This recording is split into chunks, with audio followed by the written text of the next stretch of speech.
All right, let's find all the y and x-intercepts for this polynomial function that starts being factored already for us. Okay, so the different things we need to find here. Sometimes we refer to x-intercepts as zeros. That's going to be common vernacular. Also, roots mean the same thing. All right, so if you hear any of those three things, x-intercepts, zeros, or roots, for our purposes, they're all going to basically mean the same thing, a point on the x-axis.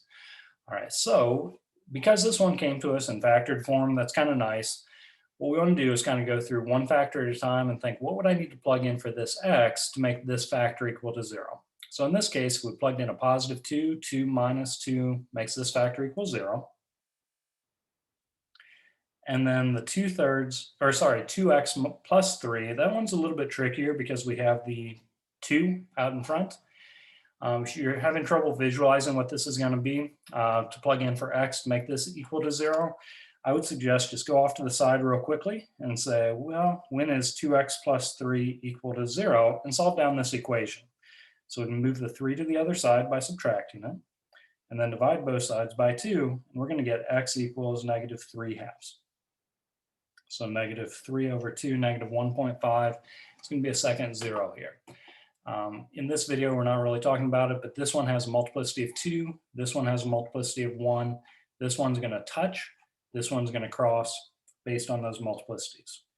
All right, from here, let's also go ahead and find our y-intercept. Okay, so the y-intercept is going to be whenever x equals 0. So that's going to be plug in a 0 for our x. So 0 minus 2 quantity squared, 2 times 0 plus 3. Then a little bit of simplifying down here. We have negative 2 quantity squared, and then 0 times 2 is 0. Plus 3 is going to make 3.